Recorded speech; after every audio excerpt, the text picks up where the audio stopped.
Welcome back, viewers. You're watching the Savera and I'm Vidhi Joshi. Rachel Gupta, the first Indian to win the Miss Grand International title, has stepped down from her position less than a year after her victory.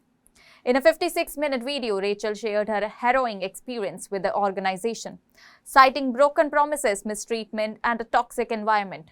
She alleged that the organization demanded she sell products on TikTok Live despite her desire to use her platform for social issues and philanthropy.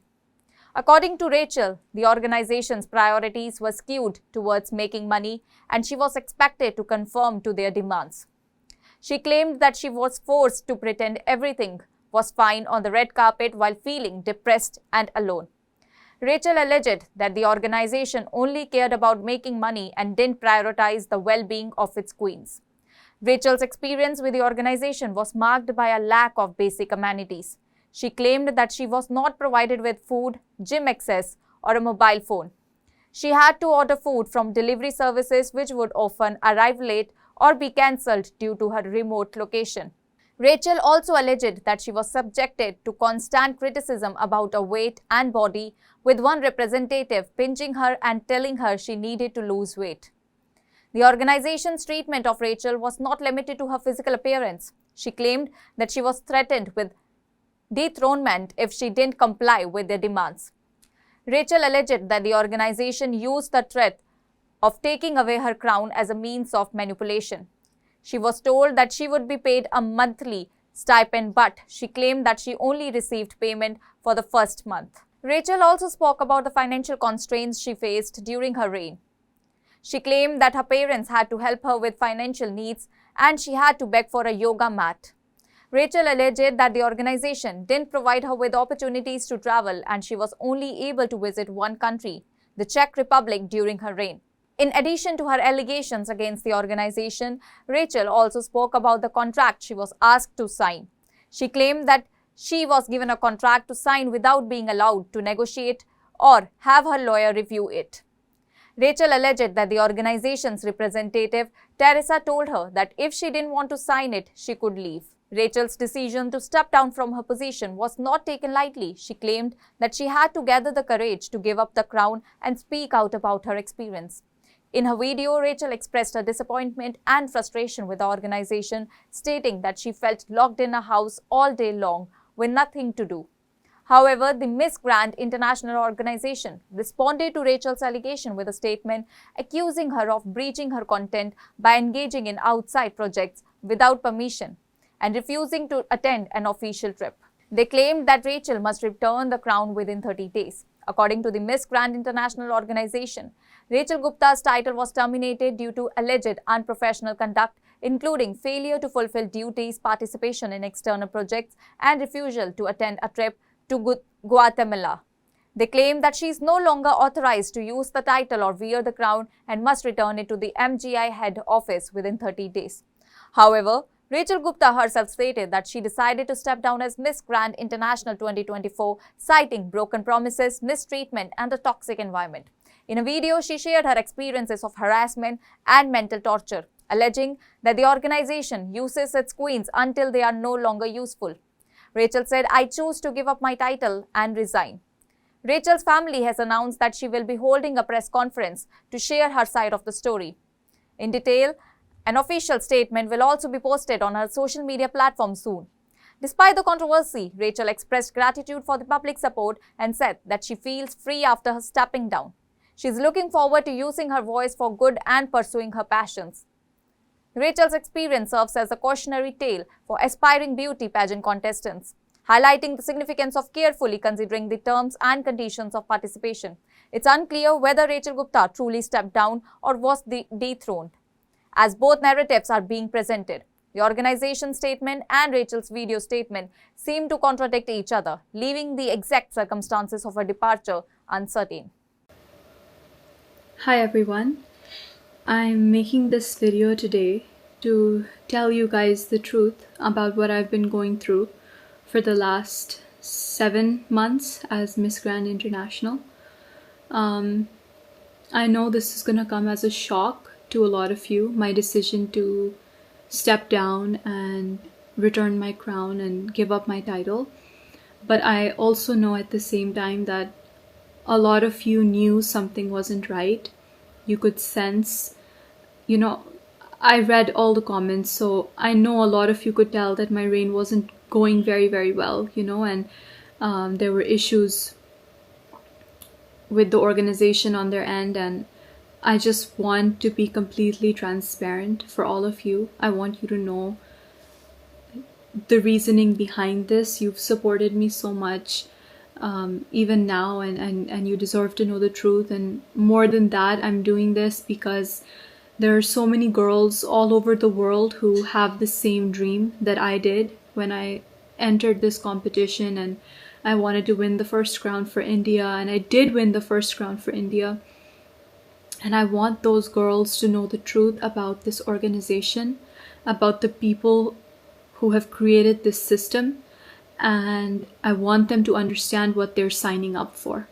Because when I started and when I joined and when I won, nobody told me, nobody warned me, and I had to figure it out on my own. And I don't want any other girl to find herself in the same position that I've been in, because these have been the worst few months of my life. I have been at rock bottom. The last time I was truly happy was the night I won. And since then, it's just been going downhill. It's been getting worse and worse. And I've spent the last few months just completely depressed and alone, and I wouldn't wish that on my worst enemy. So I want you to know the truth, and it's taking a lot of courage to, first of all, give up the crown that I worked so hard for, and then also to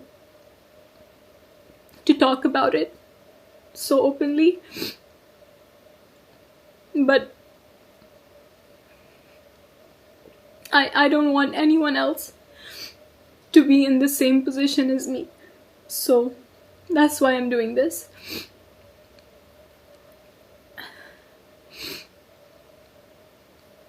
You all know how much effort I put into this dream of winning, how hard I worked from the beginning. And that's true for so many girls who join.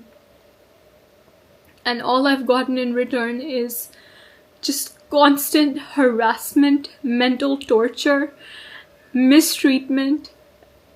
And it's on a systemic level. Like, I don't think they can ever change this. So I want you to know what I've gone through, and I want you to know how much I've been silently struggling behind my smile. And I know it's seemed like everything is okay, but like, you have to make it look that way when the whole world is watching you and there's always just cameras on you. It's like you have to seem like everything is okay, but I want you to know the truth now. And I'm gonna tell you everything in this video. First of all, when I joined the competition, I had absolutely no idea that countries were paying for votes, okay? And then the Miss Grand International organization happily accepts them in the form of votes or in the form of, donations. And you guys don't know that. And of course, like, when I found out, like, we couldn't afford to pay for the votes. We didn't have that knowledge, and that's why it was so difficult to compete in terms of votes. You guys know, when I was in the personal interview, Nawat asked me, why do you not have votes? And it's because I wasn't paying to buy votes like every other person was. And honestly, like, it's not even their fault. Like, of course, if they have the option, why wouldn't they do it? Like, everybody wants to win. And the countries who've paid huge amounts of money for votes or for donations, like, of course, if their girl doesn't win, they would be upset because they've basically paid for it and they expect something in return. Nothing is promised, but they expect that, yeah, we've paid, we'll get some return on it. And I don't blame the countries at all. Like, everybody's doing what they can to win, but it is the organization's fault for accepting this and for setting this standard. Because what about the girls who can't afford it? What about the countries who can't afford it, or the national directors who don't know about it, or who don't have access to those kinds of funds, like me? Truly, the only reason I won, despite all of this voting and all of this that was happening, the only reason I won is because of the amount of public support I had. I mean, I think about it now and it still gives me goosebumps, the way people cheered for India, and the way, like, if you asked anybody, they would say they were rooting for India. And on social media and in Thailand, in real life, there was just so much support for me, and I'm so grateful for that, because that is truly the only reason that I won, honestly. I want you to think about all the franchises and the national directors who lost their licenses this year, or who gave it up or whatever. Like, it's actually insane, the number of directors who've been in the business for years and they chose to give up their license. Why do you think that is? Who do you think the problem here is, the common problem? I mean, truly, it is impossible to work with the Miss Grand International organization. The way they are, the way they treat people, they only care about money. Like, that is their only thing. And I'm going to get into that a little bit more.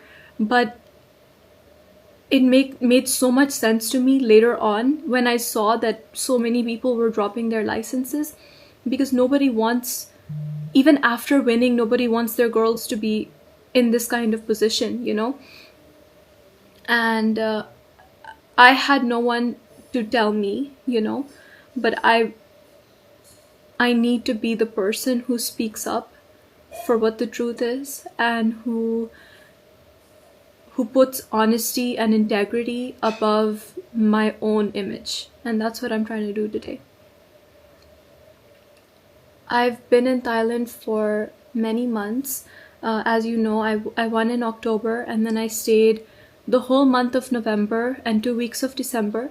And then I was also there for more than a month, all throughout March. So I've spent my fair share of time over there. And during that time, it's unbelievable how they treated me. They couldn't even provide me basic amenities. You know, you think after winning that, oh my God, like, it's a dream come true. The organization is going to take care of everything for me. But that's not true. Immediately after winning, they moved me into a cramped hotel room, a small little hotel room, where even all my suitcases, they couldn't open properly. Like, there wasn't enough space for that. And I lived in that hotel room for more than a month. More than 1 month. And from there, they shifted me to a dilapidated house, okay, which was way on the outside of the city, like an hour or an hour and a half away from the city center, from MGI Hall, the office, everything. And over there in the house, I had no car. They didn't give me any way of getting around. So I was basically stuck in the house until they decided that they need me for something, even in the month of March. I had no car. They did not give me access to, like, a Thai phone number or anything. So I had to buy a phone over there. I had to buy a Thai phone number so that I could stay in touch with my friends and family, because I was staying there for so much time, you know. They did not provide me any food at all.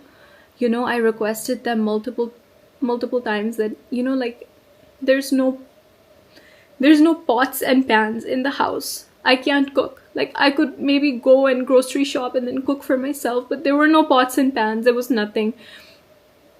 So I said that, you know, could we at least please, like I'm vegetarian, so it's very simple. Like, we could just make sure that the fridge is stocked with, you know, fruits, and just fruits, so I can, like, cut it and eat it, you know. And my mom messaged them also that, you know, she's all alone, and can we just make sure there's some fruit in the fridge for her? They couldn't even do that. I had to order food on Grab, which is like their Uber Eats.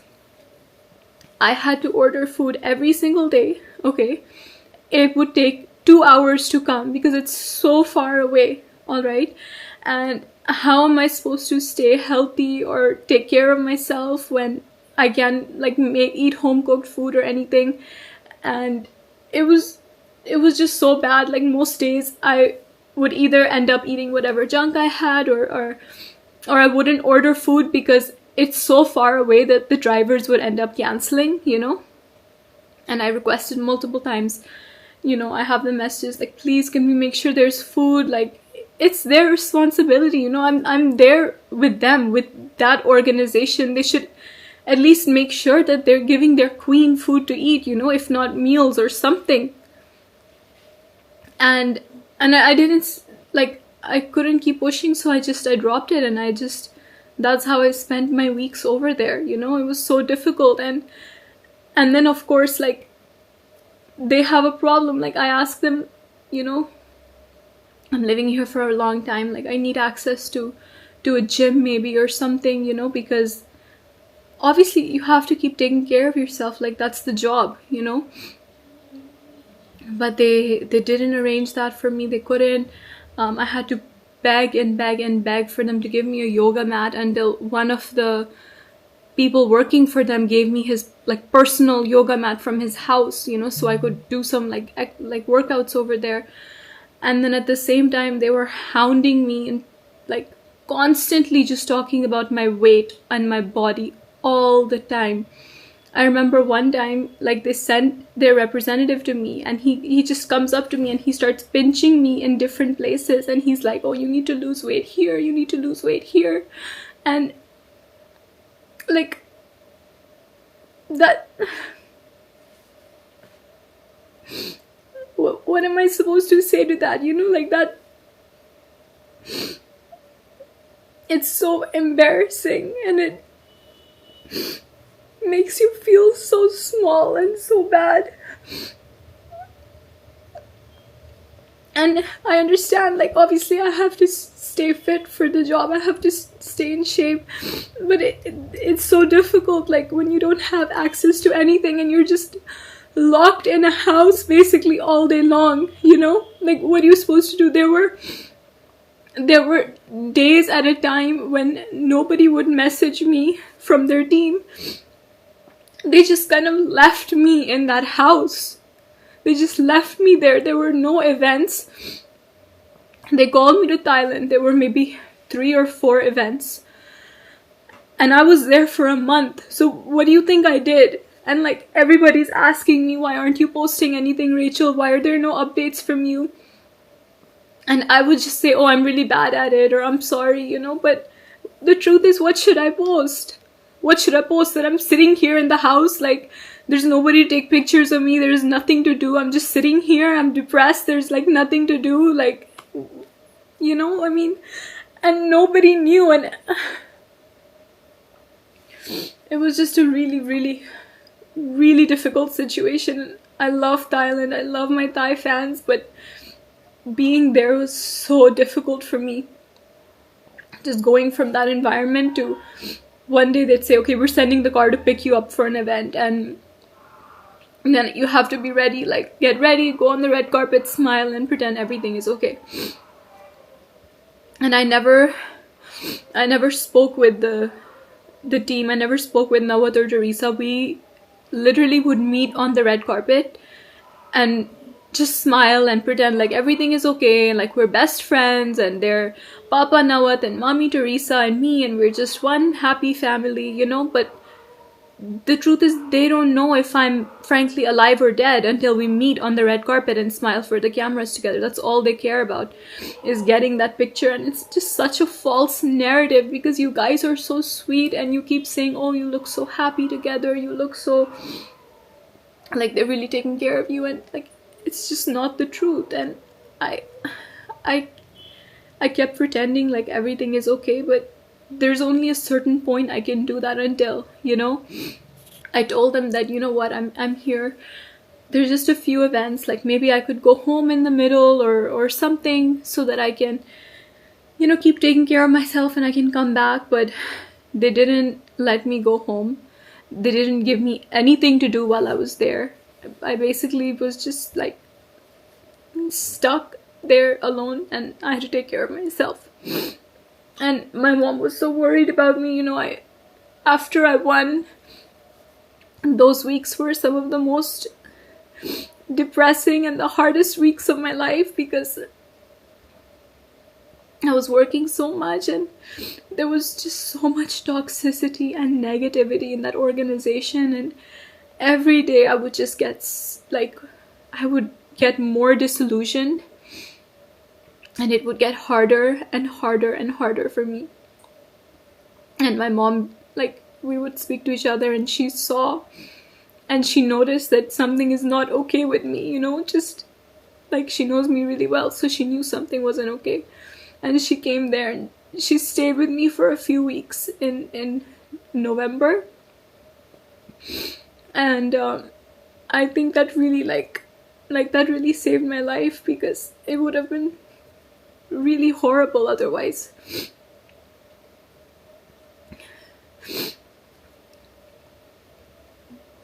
There's also no safety whatsoever. And I'll explain what I mean by this. Is number one, in the house is really far away. Like I said, it's in a quiet little neighborhood on the outside of the city, far away from everything. Nobody would check on me for days. Sometimes I would get a message, hey, are you okay? And when I was there, obviously, I'm paying for my own food. I'm, paying for a lot of things by myself, paying for my own outfits and everything, And I had to bring cash with me, in dollars or in Thai baht. And my parents, this is so embarrassing, but I expected after I won that I'd be able to support myself financially, with the prize money and everything. It's like a dream come true. And obviously you don't try and win for the prize money, but it adds to it that, yeah, you've won something really big. And it's only after I won that I realized, their contract says that the prize money will be paid in its entirety at the end of your reign. And before that, there's only a monthly stipend of a small amount, And I was paid my monthly stipend for just the first month, okay, just for the month of November. And they didn't pay me at all after that. And it's so embarrassing. Every time I had to go there, I would ask, my parents, I would ask them to, I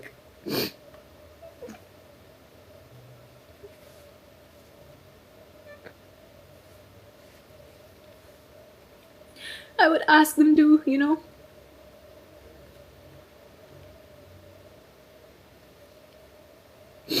I would ask them to give me money for food, and because I had to take care of that myself. And so they gave me, cash in dollars. And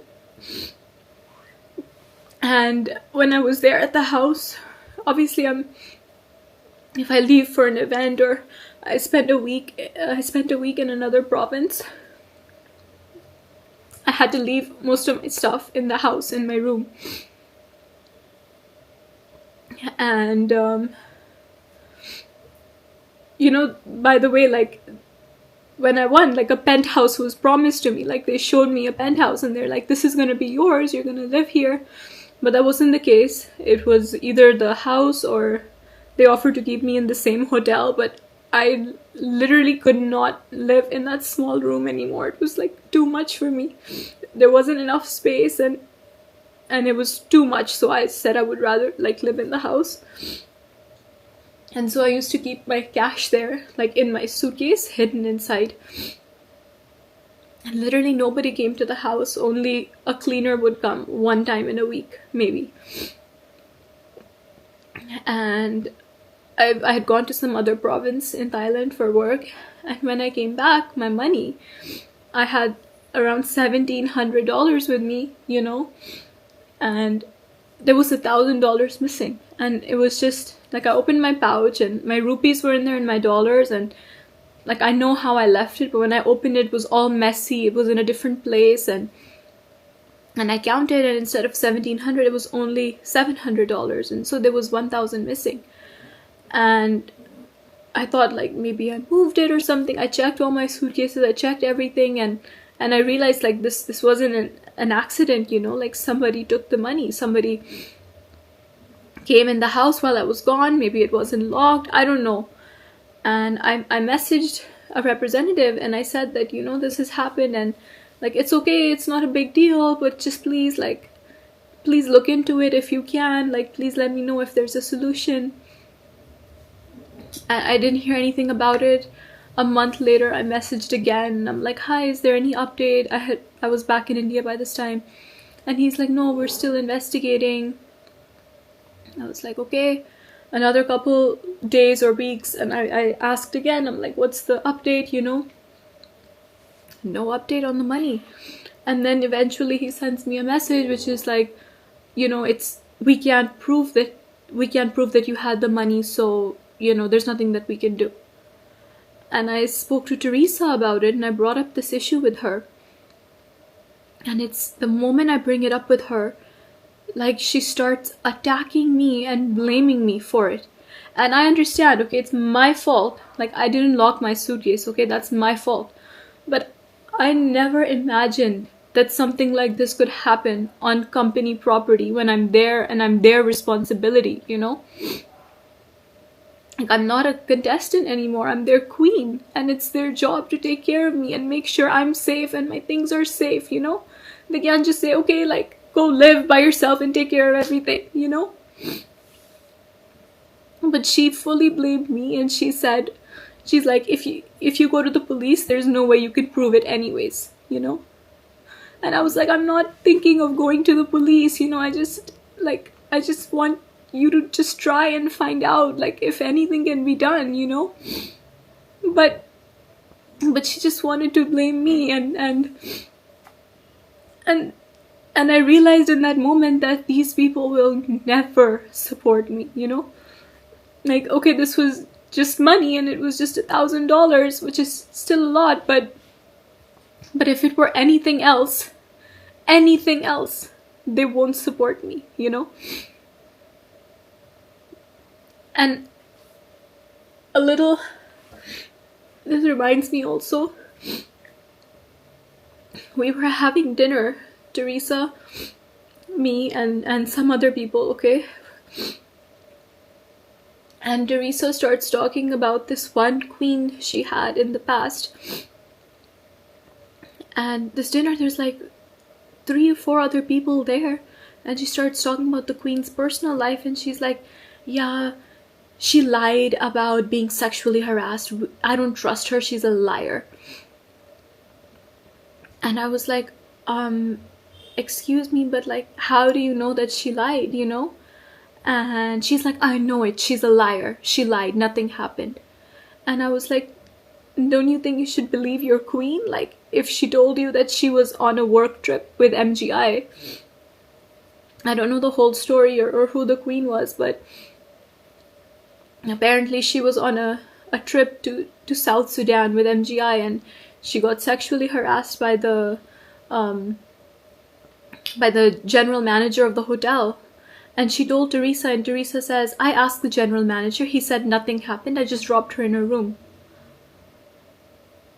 And I realized in that moment that poor girl was probably sexually harassed, and she told the only people who she had at that time with her was Teresa. And they didn't believe her. Like, okay, first of all, how do you prove that something like that happened? It's very difficult, that's very complicated. But if you tell your organization, like, they need to believe you, Like, you call yourself mommy for a reason. You need to at least believe your queen and not shit talk her years later at a table with random people, And I realized I would be the next girl. Like, if anything ever happens to me on one of these trips, God forbid, anything, this money is one example, but anything worse, I cannot rely on them for anything, because frankly, they don't care if I live or die. As long as I'm there to smile at their events, as long as I like keep my body like super skinny the way they like, they don't care if I live or die. They just want me to be there to go on TikTok live and make money for them and show up at their events. That's it. That's all they want from me. And I realized they would never support me. And I was completely on my own. I mean, genuinely, when I say that they only care about money, I mean it. They made us sell, you guys know, they made us sell these cheap, tacky products on TikTok, all right? Like we were sales girls. I mean, you've crowned queens. Girls who, like, we have careers in our country, we do things, we're well respected, And they're making us sell cheap products on TikTok because it makes them money. And you can't say no because the boss has asked you to do it. But I used to feel so guilty, like people are spending their hard-earned money to buy these like disgusting cheap products and like nobody has the power to say no. Like if they say, hey, we need you here for TikTok live, you just show up and you do the TikTok live. That's it, And I felt really, really guilty for misleading the fans, because they'll the fans will buy just to support the queen who says buy it, That's what's so special and amazing. But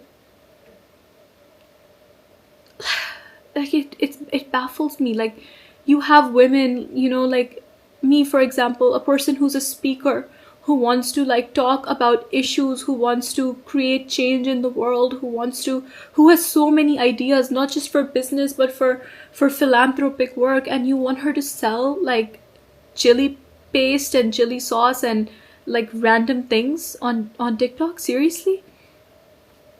I had so many ideas to work with underprivileged children, which I was already doing in my country, and also in Thailand I'd worked with an NGO which I really love, and I wanted to raise awareness because now I have the followers, and that's what I always wanted. You guys know, in my interviews I said the reason I want to win is to bring attention to these matters, is to use my advocacy, Otherwise, what's the point? Like, I'm not doing this for the money because I never got the money.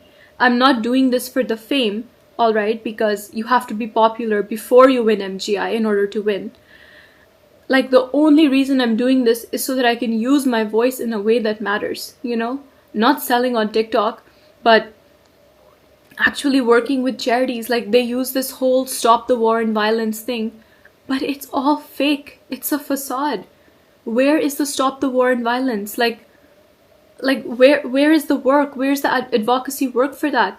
Like, I'm here, I'm ready to use my voice, I'm ready to work with an NGO, but they don't want to do that because it doesn't make money for them. And I've heard them say, like, Nawat literally says that this is useless, people don't care about it, it's not entertaining, and it doesn't make money, so we're not going to do it. Like, I'm sorry, but it's not all about entertainment. Being a queen, that's not what pageantry is about, It's about being a global public figure who uses her voice for good, Not these cheap entertainment tactics. I had plans when I was there. I wanted to go to charities. I wanted to visit a blind orphanage, and also, other like slum areas that I had worked in before, and they didn't let me. And they said that it's because like we don't have production team, blah blah blah. They made up reasons. Obviously they didn't want to because it's not paid. And I said, I don't need production team, like my day is free, I'll just go there and I'll be able to like bring some attention to the cause. And they said no, like you can't. And so I feel really bad when people ask me that, like, why did you stop your advocacy? Because like I wasn't allowed to. And what is the point of winning, of having followers, of people listening to you? What's the point of wearing India over here and if you can't actually help in any way, it's completely useless. And I remember after winning, they called us down to the MGI headquarters, okay? And they gave us all our contracts 1 or 2 days after winning, I'm not sure when. And I don't know if I can explain that situation properly, but when they gave the contract, it was like a gun to the head. Okay, it was their pen, their paper, their office, their contract, their rules. And we were expected to just sit down, shut up, and sign it. That's it. I remember I personally stepped aside out of the meeting with all the girls to have a conversation about the contract, because mine was different and I had a couple questions. I wanted to see if there's anything I can negotiate, because the contract is obviously very one-sided. Like, it's only there to protect them or benefit them. It doesn't guarantee me or promise me anything. It doesn't protect me or protect my rights in any way. But it's like the whole world is like, India had just won for the first time, and I was seeing people's reactions, and everybody was so proud, and there was so much support, and everybody was so excited. There's no question of, hey, I can't sign the contract. You have to. The whole world is watching you. You just won. You have to sign it. There's that pressure. And the way they approach the situation is like, you sign it. If you don't want to sign it, no problem. You can leave. That's the attitude going into it. I asked, I'm like, can we negotiate this at all? Can I request that we discuss this? My lawyer would want to maybe read it and negotiate. And Teresa was like, no. She's like, if you have a problem, if you don't want to sign it, don't sign it. Tell me right now. You can leave. And so I realized, like, there's no negotiating this. You just sign it. That's it. They just want girls to feel lucky that, you've been chosen by us, and you just sign it. That's it.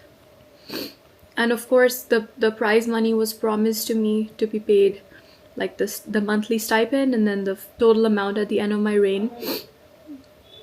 But I just received the first stipend for the first month, and that's it. Like, I never saw another penny after that. And so I had to handle, or my parents had to handle, all the expenses that came with it. And so every time I travel, like, I have to take care of my own food. Of course, they do the flights and hotel, but if something is not done, like, it's your responsibility to take care of it 100%. And they don't provide you with outfits or anything. Like, some of the if you get invited to a country, I've only been to one, by the way, so I don't know how this works exactly. But the country that calls you, the ND, will provide you dresses for events while you're there, but everything else is your own responsibility. And it's so difficult, because when you go into it, you think, hey, like, I've just become Miss Grand International. They're gonna take care of my wardrobe.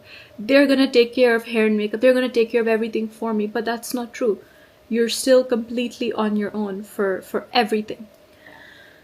And of course, my reign was particularly difficult for me because of the issues with my national director and the international organization. So when I competed at Miss Grand India, I competed under Glamanand, who was the Indian National Director organization. And I signed a contract with them, as every girl does in every country. And I would be represented by them in India. And then after I won, they had a personal issue with Miss Grand International. They had a falling out, like so many national directors did. And they lost their license for India. So although I was signed to them in India, Miss Grand would not allow me to work with them at all. So I couldn't work at all, basically. And I remember I had been queen for less than 2 months the first time they threatened to dethrone me. And they just use this thing of dethronement, of taking the crown away, as blackmail, and they use it to manipulate me for everything. So like, you can't bring up a single issue with them because they will just like say that we'll take your crown away.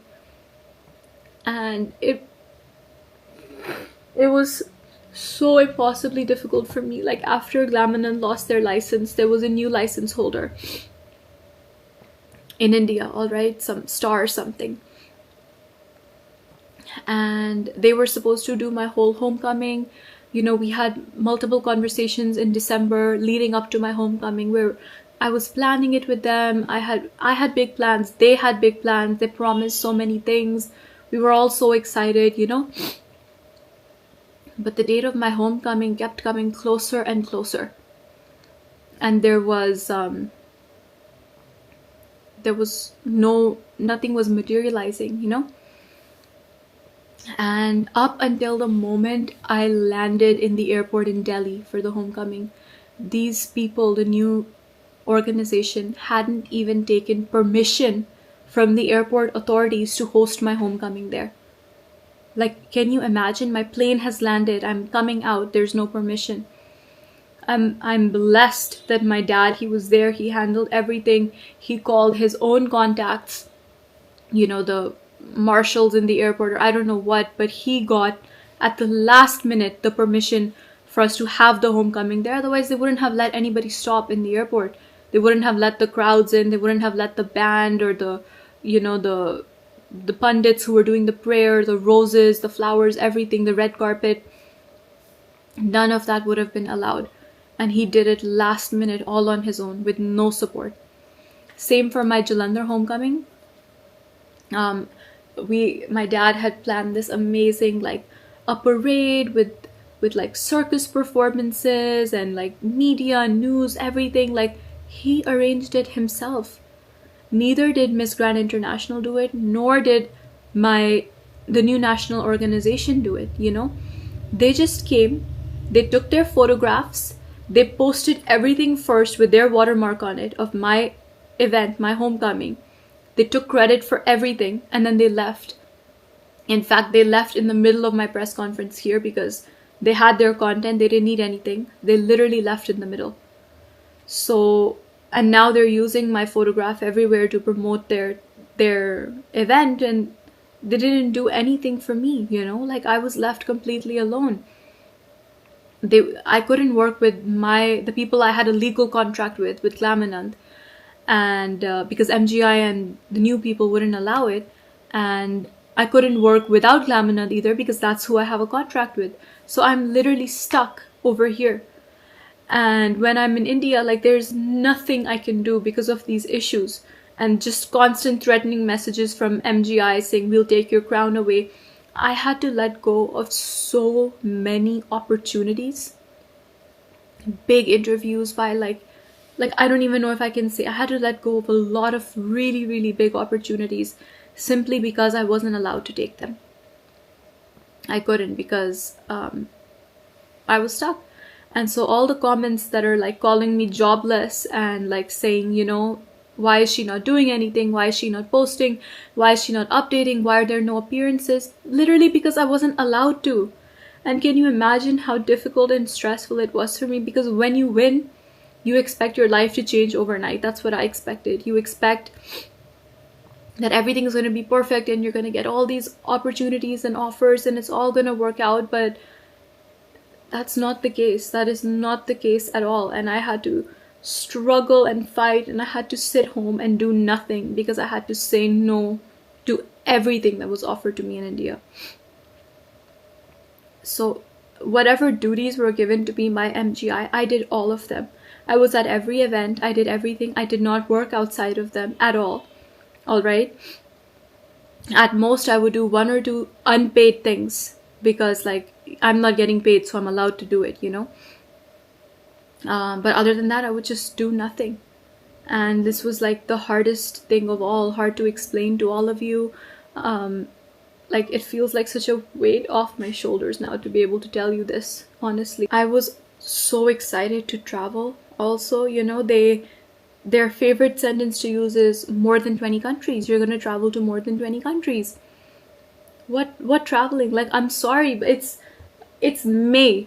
It's May. I've been queen for 7 months, all right, and I have traveled to one country with MGI, just one. That's the Czech Republic. That's it. I mean, these, like, girls go into this. I went into this thinking, hey, I'm gonna get the opportunity to travel around the world, to be an ambassador, to do this, that. That's what they used to advertise themselves, right? But look at it. It's May. It's been 7 months. I have a few months left of my reign, and there's no traveling. And yeah, they've said that there's maybe some countries coming up, but how am I supposed to do it when I know that A, I'm not protected, and B, like, I don't know that anything is final, and C, I have to pay so much, like, on my own when I'm there, you know? And it's such an unsupportive environment. And I feel really bad because I was supposed to be in Guatemala right now.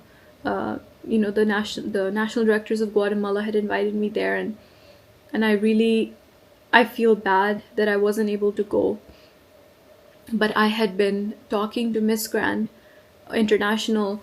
I had been talking to them before, and I told them that, you know, I'm facing all these issues, and please resolve these issues for me. Otherwise, I won't be able to go to Guatemala. Like, I said that. I was very clear on that, you know. And all I got in response was aggressive threats. That's it. They said, we're going to go to the police. We're going to do this, that. We're filing a case against you. And all I wanted was for them to say, you know what, Rachel, I'm sorry you're having a difficult time.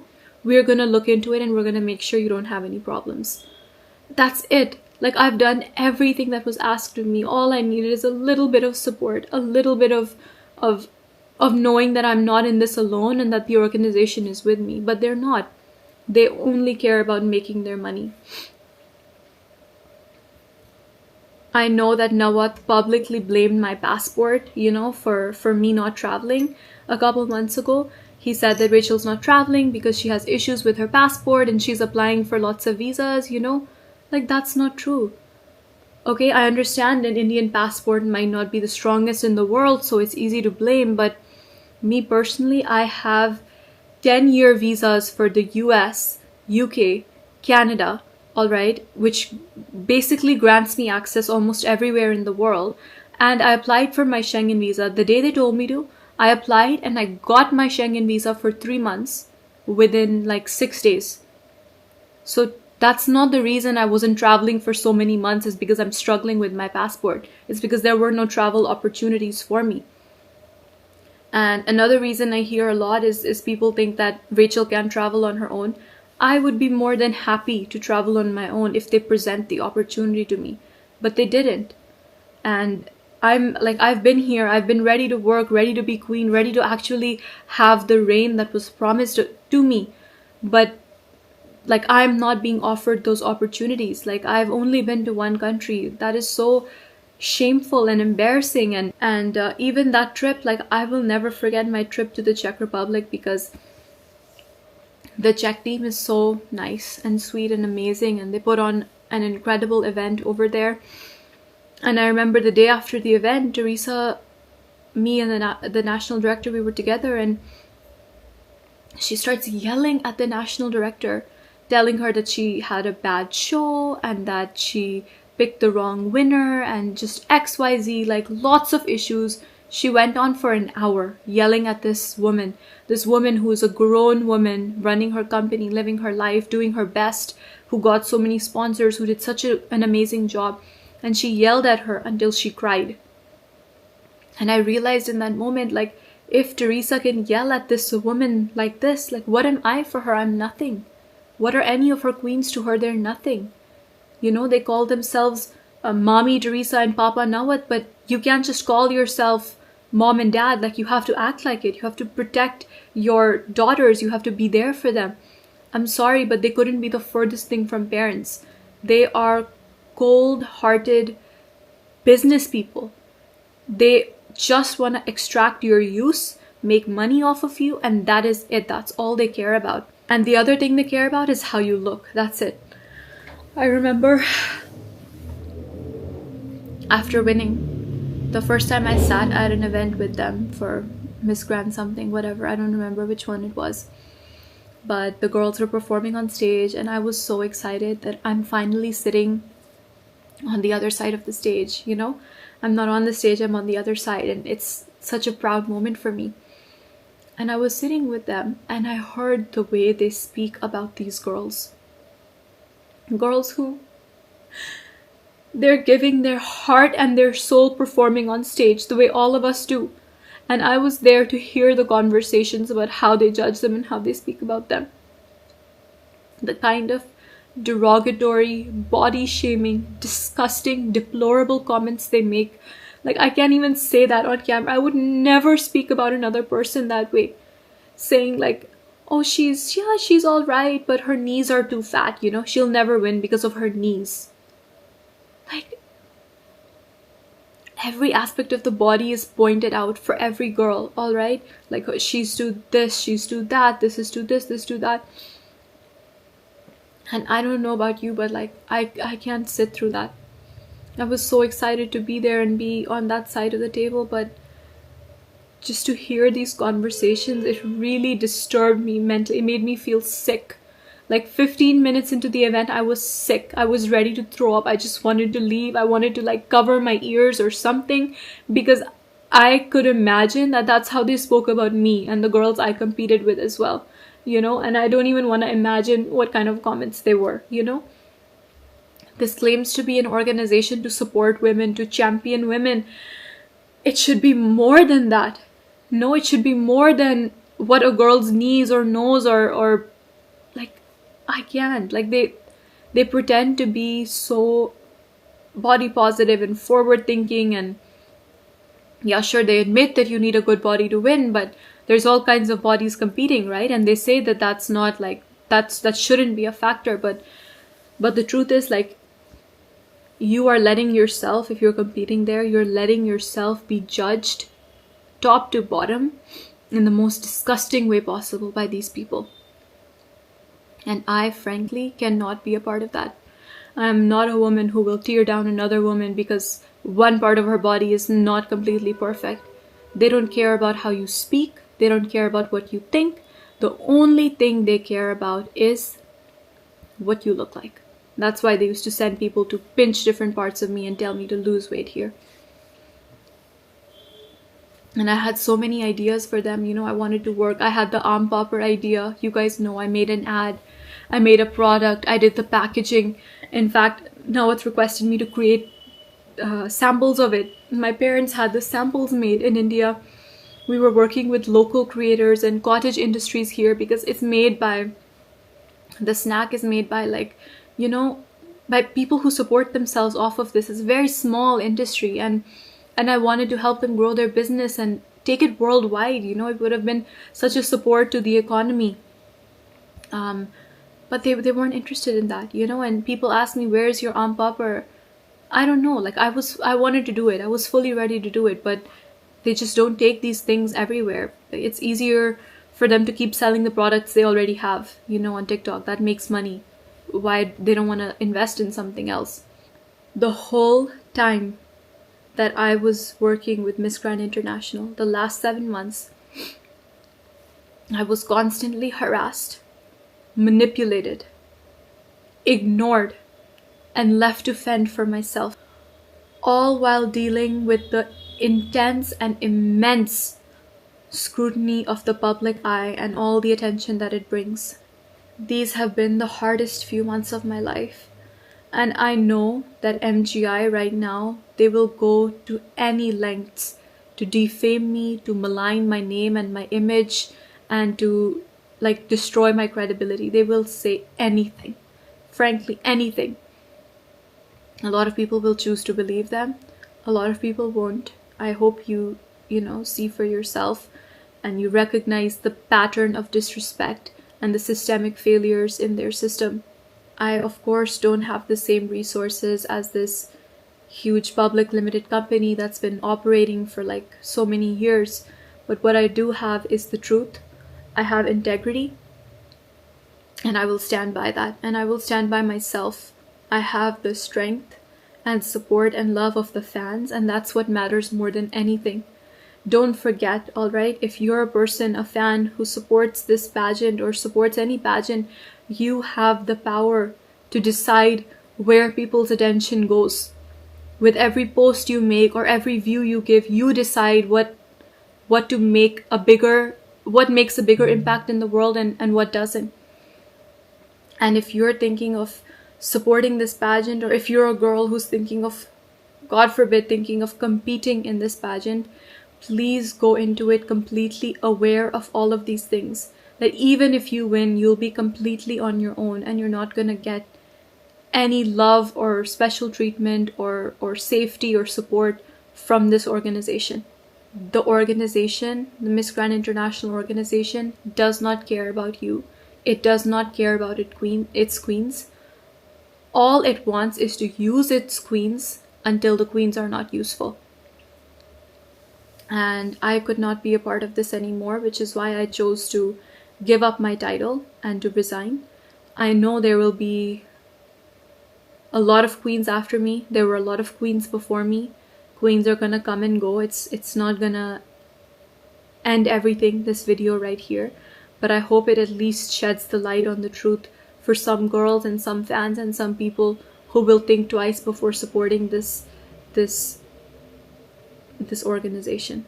Every girl I know who I've spoken with who's in contract with MGI wants out of her contract. Every single one. And I'm not going to take names, but that means something. And nobody wants to be stuck in their contract with them because they're being used like this. It is completely one-sided. And I know so many girls feel pressure to sign it just the same way I did. Okay, because they're there. But I want you to know before going into it that there is another way, there are other options for you, and that you don't need to put yourself through this at all because it's not going to benefit you. I think the mistake that MGI made is that they didn't realize when they crowned me that they're not just crowning Rachel, they're crowning a daughter of India.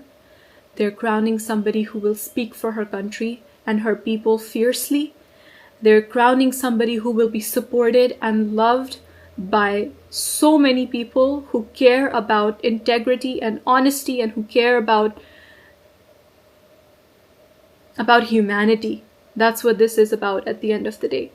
As for my future, I will continue to believe in myself as I've always done. I have the support of my family. I have the support of these amazing fans, and I'm so, I didn't think about the support when I posted this and resigned and gave up my crown. And I knew a lot of people would speak negatively about me, but I never expected that so many people would support me. And I'm so, so grateful. I can't say thank you enough, because if the response had been different, I don't know how I would handle it right now. But I'm so grateful for your support, your love, your trust in me. And I want you to know that you matter. Your attention matters. So please don't give your attention to this horrible organization, because they're going to do the same thing to queens years on years. And if you stop giving your attention here, maybe girls will stop applying, and maybe one day they won't have the power to treat women like this anymore. The relationships I've made during these months with people all over the world, in Thailand, with fans, they mean everything to me. And I've never been fake in my interactions with them ever. I've always tried to protect the girls. I've always told the girls who've won to protect themselves. And those relationships, I wouldn't change it for the world. I'm so grateful that I got to meet all of you and be in this position to turn this down today because of you. I truly believe that a pure heart and honest intentions will always be rewarded. I believe that good things happen to good people, and I want you to know that this decision I made to give the crown back did not come from a place of pain, but it came from a place of strength. I don't feel like I've lost anything. I feel like I've gained everything. I don't know how to explain it to you. Like, I feel free for the first time in months, I feel free and I feel like I can breathe. And I've just been drowning for so long, and now I feel like I've come up for air. And I have my life back, and I'm so grateful for that. And no matter what happens, I hope that I've at least helped one or two people by sharing this and being honest with you today. And I just want to say that I'm really grateful. Thank you so much for your love and support. And I love you so much. And there's only up to go from here, and we're gonna do bigger and better things in life. Thank you again for your love. I love you so much. That's all for now. Stay tuned to the Savera for more updates. Do like, comment and subscribe to the channel.